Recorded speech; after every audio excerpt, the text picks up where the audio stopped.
5 തലമുറകളായി നിങ്ങൾക്കൊപ്പം PRS hospital. ഇന്നലെ നമ്മുടെ വേടൻ അയ്യങ്കാളിയുടെ വില്ലുവണ്ടി പുരസ്കാരം വാങ്ങുന്നതിൻ്റെ ഭാഗമായി വെങ്ങാനൂരിൽ അയ്യങ്കാളിയുടെ സ്വന്തം നാടായ വെങ്ങാനൂർ പോയി സാധുജന പരിപാലന സംഘവുമായി ബന്ധപ്പെടുത്തി അവിടെ പ്രസംഗിച്ചിട്ടുണ്ട്. അദ്ദേഹം സനാതന ധർമ്മത്തെ കൂടി തള്ളിപ്പറഞ്ഞിട്ടുണ്ട്. എന്തറിഞ്ഞിട്ടാണ് വേടൻ അത് പറയുന്നതെന്ന് എത്ര ആലോചിച്ചിട്ട് മനസ്സിലാകുന്നില്ല. വേടൻ ചരിത്രം പഠിക്കണം. വേടന് നന്നായി പാടാനറിയാം, നന്നായി വേടൻ റാപ്പ് സംഗീതം അറിയാം.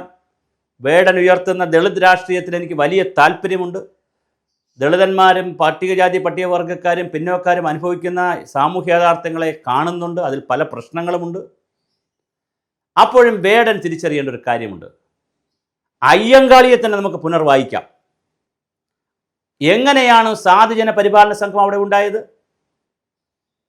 ആരാണ് അയ്യങ്കാളിയെ കൊണ്ട് സാധുജന പരിപാലന സംഘം ഉണ്ടാക്കിച്ചത്? സവർണ സമുദായത്തിൽ ജനിച്ച, ചരിത്രത്തിലാദ്യമായി, മാനവ ചരിത്രത്തിലാദ്യമായി 18ാം നൂറ്റാണ്ടിൽ തിരുവനന്തപുരം തൈക്കാട് ഉണ്ടായിരുന്ന സൂപ്രണ്ട് അയ്യാവ് എന്നറിയപ്പെടുന്ന തൈക്കാട് അയ്യാ ഗുരുവാണ് അയ്യങ്കാളിയെ കൊണ്ട് സാധുജന പരിപാലന സംഘം തുടങ്ങിച്ചത്. അയ്യാ ഗുരു മുന്നോക്ക സമുദായക്കാരനാണ്. തൈപ്പൂയ സമയത്ത് തമിഴ് വംശജനാണ്. തൈക്കാടാണ് താമസിക്കുന്നത്. അദ്ദേഹം 100ാം വയസ്സിനോട് അടുക്കുമ്പോഴാണ് സമാധിയാവുന്നത്.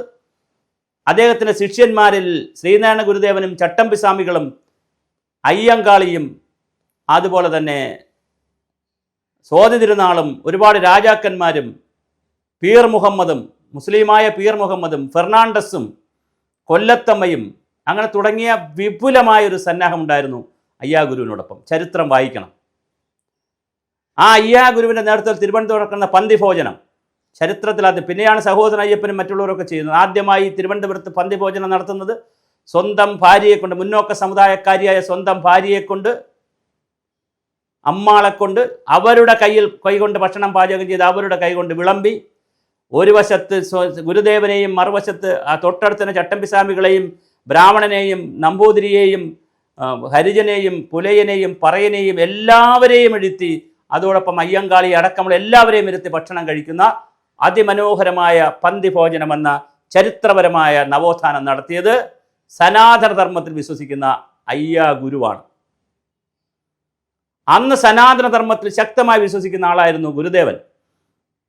ഗുരുദേവൻ ഒരു ഹിന്ദുത്വത്തിനോ ഹിന്ദുമത വിശ്വാസങ്ങൾക്കും എതിരായിരുന്നില്ല. ഒരു മുസ്ലിം പള്ളിയും സ്ഥാപിക്കേണ്ട ആവശ്യമില്ലായിരുന്നു. ഒരു ക്രിസ്ത്യൻ പള്ളിയും സ്ഥാപിച്ചില്ല, അതിൻ്റെ ആവശ്യമില്ലായിരുന്നു. ഒരു ക്ഷേത്രവും പണിയുന്നതിന് വേണ്ടി ഒരു രക്തവും ചിന്തിയില്ല.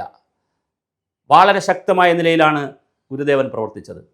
അതുപോലെ ചട്ടമ്പി സ്വാമികൾ, അവരെല്ലാം സനാതന ധർമ്മവാദികളായിരുന്നു.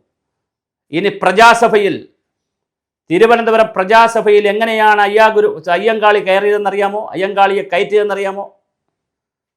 അയ്യങ്കാളി എന്ന് പറയുന്നത് പിന്നോക്കക്കാരനാണോ മുന്നോക്കക്കാരനാണോ നോക്കാതെ തിരുവനന്തപുരത്തുള്ള വലിയ രാജസദസ്സുകളിലും തൈക്കാടുണ്ട്, പേട്ടയിലുണ്ട്. രാമൻപിള്ള ആശാൻ തിരുവനന്തപുരം പേട്ട, വേടൻ്റെ സ്ഥലം തൃശ്ശൂരല്ലേ, തിരുവനന്തപുരം പേട്ട റെയിൽവേ സ്റ്റേഷനുണ്ട്. തിരുവനന്തപുരത്തേക്ക് വരുമ്പോൾ വേടൻ തൃശ്ശൂരിൽ നിന്ന് വന്നത് റെയിൽവേയിലായിരിക്കുമല്ലോ, അതോ കാറിലാണോ? ട്രെയിനിലാണെങ്കിൽ പേട്ട റെയിൽവേ സ്റ്റേഷനുണ്ട് തിരുവനന്തപുരത്ത്. തിരുവനന്തപുരം സെൻട്രൽ എത്തുന്നതിന് മുമ്പ് പേട്ട, കേരള കൗമുദിയുടെ ആസ്ഥാനം ഇരിക്കുന്ന സ്ഥലം. അവിടെ രാമൻപിള്ള ആശാൻ എന്ന് പറഞ്ഞൊരു ആശാൻ പണ്ട് കുടിപ്പള്ളിക്കൂടം നടത്തിയിരുന്നു. അവിടെ ചട്ടമ്പിയായി മോണിറ്ററിങ് ചെയ്യുന്ന മോണിറ്ററായിരുന്നു ചട്ടമ്പി സ്വാമികൾ. ഷൺമുഖദാസൻ എന്നും അയ്യപ്പൻ എന്നും അറിയപ്പെട്ടിരുന്ന ചട്ടമ്പി സ്വാമികൾ അവിടുത്തെ മോണിറ്ററായിരുന്നു, ചട്ടമ്പിയായിരുന്നു എന്ന് പറഞ്ഞാൽ ക്ലാസ് മോണിറ്ററിൻ്റെ മലയാളമാണ് ചട്ടമ്പി. അവിടെ ഒരു സഭ സ്ഥാപിച്ചിരുന്നു.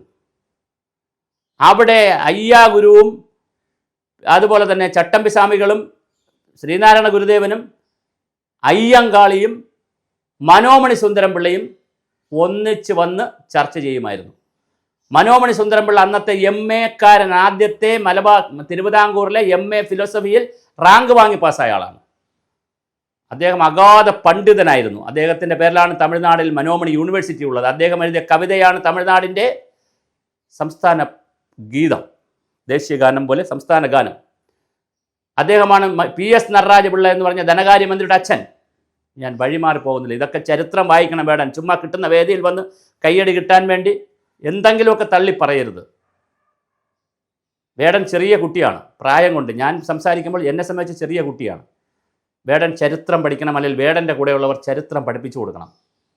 18-ാം നൂറ്റാണ്ടിൽ ബ്രാഹ്മണന്മാർക്കും നമ്പൂതിരിമാർക്കും അന്നത്തെ ഉയർന്ന നായർമാർക്കും ഉയർന്ന പണിക്കന്മാരടക്കമുള്ള ഉയർന്ന ഈഴവർക്കും, അതിലും പല വിഭാഗം ഉണ്ടല്ലോ, ഒരു അപ്പർ ഹാൻഡ് അന്ന് ലഭിച്ചു എന്ന് വിചാരിച്ചിട്ട് ഇന്ന് ജീവിച്ചിരിക്കുന്ന തലമുറയെ തെറി പറയുമ്പോൾ, സനാതന ധർമ്മത്തെ തള്ളിപ്പറയുമ്പോൾ, രാമനെ തള്ളിപ്പറയുമ്പോൾ, കൃഷ്ണനെ തള്ളിപ്പറയുമ്പോൾ വേടൻ കുറച്ചുകൂടി പഠിക്കണം.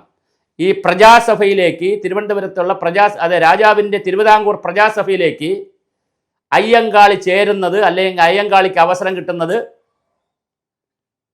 അയ്യാ ഗുരുവിൻ്റെ നോമിനേഷൻ കൊണ്ടാണ്. അയ്യാ ഗുരു തിരുവനന്തപുരം കിഴക്കേക്കോട്ടയിൽ വെച്ച് അയ്യങ്കാളിയെ കാണുമ്പോൾ, കാളി നീ എന്നാ എടുക്കത്, എന്നാ പണ്ട്രേൻ എന്ന് പറഞ്ഞാൽ നീ എന്ത് ചെയ്യുന്നു, എന്താണ് ഇപ്പോൾ ചെയ്തുകൊണ്ടിരിക്കുന്നത്? അപ്പോൾ സ്വാമി ഞാൻ ഇന്നതുപോലെ ഞാൻ ഒരു സ്ഥലത്ത് പോകാൻ വന്നപ്പോൾ ഉങ്ങളെ രാജകുടുംബത്തിൽ കയറ്റാൻ പോകുന്നു, നിങ്ങൾക്കിതാ പ്രജാസഭയിലേക്ക് അംഗമാക്കാൻ പോകുന്നു, നിങ്ങളെ രാജാവ് അംഗീകരിച്ചിരിക്കുന്നു. ഇത് ചരിത്രത്തിലുണ്ട്. അന്ന് സനാതനധർമ്മക്കാരായ ഗുരുദേവനും ചട്ടമ്പിസ്വാമികളും അയ്യാ ഗുരുവും അടക്കമുള്ള ആളുകളുടെ ഒന്നിച്ചുള്ള പ്രവർത്തനത്തിലെ തോടും ചേർന്ന് നിന്ന് പ്രവർത്തിച്ച ആളാണ് അയ്യങ്കാളി. ആ അയ്യങ്കാളി അയ്യാ ഗുരുവിനോടുള്ള, ഗുരുവിൻ്റെ തുല്യമായ അയ്യാ ഗുരുവിനോടുള്ള താല്പര്യം കൊണ്ട് അയ്യാ ഗുരുവിൻ്റെ പേര് കൂടി നിലനിർത്തുന്നതിന് വേണ്ടിയിട്ടാണ് സാധുജന പരിപാലന സംഘം വെങ്ങാനൂരിൽ ആരംഭിച്ചത്. ചരിത്രം ഇങ്ങനെയൊക്കെ പറഞ്ഞു വെക്കുമ്പോൾ, വേടൻ ഇതൊക്കെ വന്നിരുന്ന് പ്രസംഗിക്കുമ്പോൾ, അല്ലെങ്കിൽ കയ്യടി കിട്ടാൻ വേണ്ടിയിട്ടോ എങ്ങനെയും പറയുമ്പോൾ, ചരിത്രം അറിയാവുന്നുള്ള പഴയ കാലത്ത് ജീവിച്ചിരിക്കുന്ന ആളുകൾ ചിരിക്കും.